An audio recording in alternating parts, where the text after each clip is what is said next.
આજના આ ઊંડાણપૂર્વકના સેશનમાં આપનું સ્વાગત છે. આજે આપણે વિસાવદરના એક ખૂબ જ પ્રેરણાદાયી વ્યક્તિત્વની વાત કરવાના છીએ, જેમણે વેપાર અને સેવા બંનેને પોતાના જીવનમાં એવી રીતે વણી લીધા હતા. એમનું નામ છે મથુરદાસ રણછોડદાસ ચોલેરા, પણ બધા એમને પ્રેમથી મથુર બાપા કહેતા. આપણી પાસે એમના પર લખાયેલો એક લેખ છે, જે શાળાના આચાર્ય શ્રી મગનલાલ ભીસાણીયાએ લખ્યો છે. એના આધારે આપણે વાત કરીશું. ચાલો આને જરા ઊંડાણપૂર્વક સમજીએ.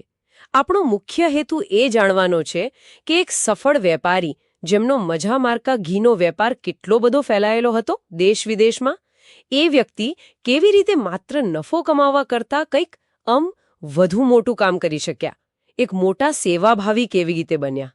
હા, અને એમાં રસપ્રદ વાત એ છે કે જો મથુરબાપા ખાલી એક ધનવાન વેપારી નહોતા, એમની ઓળખ તો નગરશેઠ તરીકેની હતી. નગરશેઠ એટલે શહેરના મુખ્ય દાતા, પ્રતિષ્ઠિત આગેવાન ગણાય, અને લુહાણા સમાજના પણ તેઓ મોભી હતા.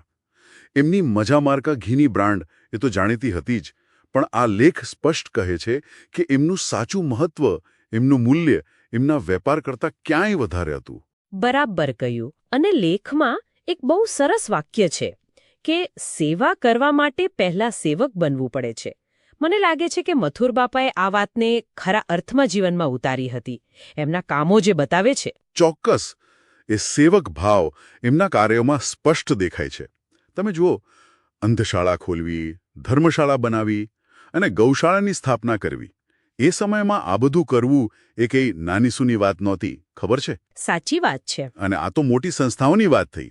એ સિવાય રોજિંદા જીવનમાં પણ, જેમ કે ગરીબોને જરૂર હોય તો મદદ કરવી, ગાયોની સેવા કરવી, સાધુ સંતો આવે તો એમને દાન દક્ષિણા આપવી, આ બધું એમના સેવા યજ્ઞનો જ એક ભાગ હતો જાણે. અને સૌથી મહત્વની વાત, આ બધું એમણે કોઈ પણ જાતના ભેદભાવ વગર કર્યું નહીં.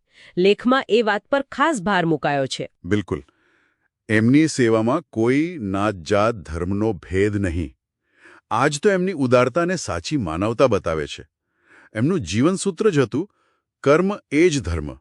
આમ તો આનો અર્થ ઘણો ઊંડો છે.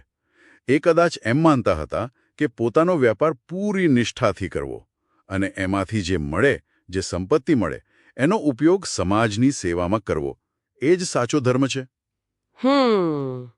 એટલે કે સંપત્તિ એ માત્ર પોતાના માટે નહીં. હા, સંપત્તિ એ સમાજ માટેનું એક સાધન હતી એમના માટે, અંગત ભોગવિલાસ માટે નહીં.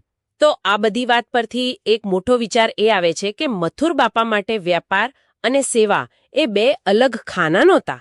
એ તો એક જ સિક્કાની બે બાજુઓ હતી. એમનો ઘીનો વેપાર એ જાણે કે એમના સેવા યજ્ઞ માટેનું બળતણ પૂરું પાડતો હતો, ખરું ને? બરાબર. એટલે જ લેખક એમને સેવાધારી કહીને કોટી કોટી વંદન કરે છે. એમની સફળતા માત્ર પૈસા કમાવાની નહોતી, એ તો સામાજિક અને કદાચ આધ્યાત્મિક સફળતા પણ હતી. એમણે સાબિત કરી દીધું કે વાણિજ્ય એટલે કે બિઝનેસ અને કરુણા, દયાભાવ એ સાથે ચાલી શકે છે. તો આ ઊંડાણપૂર્વકની ચર્ચા પરથી એટલું તો સ્પષ્ટ થાય છે કે મથુર બાપાનું જીવન એક ઉત્તમ ઉદાહરણ છે.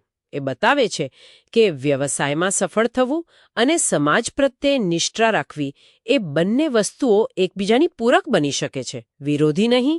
હા, અને આ ચર્ચાના અંતે એક વિચાર આવે છે, એક પ્રશ્ન ઊભો થાય છે. મથુર બાપાનો સમય જુદો હતો, એમના કાર્યો જોતા. આજના જમાનામાં, આધુનિક યુગમાં સાચા અર્થમાં નગરશેઠ હોવું એટલે શું? કે પછી સમાજના આગેવાન હોવાનો અર્થ શું હોઈ શકે? શું મથુર બાપાની જેમ વેપારની કુશળતા અને સાથે સાથે ઊંડી કરુણા, આ બેનું મિશ્રણ આજના નેતૃત્વને કોઈક રીતે પ્રેરણા આપી શકે છે? વિચારવા જેવો મુદ્દો છે.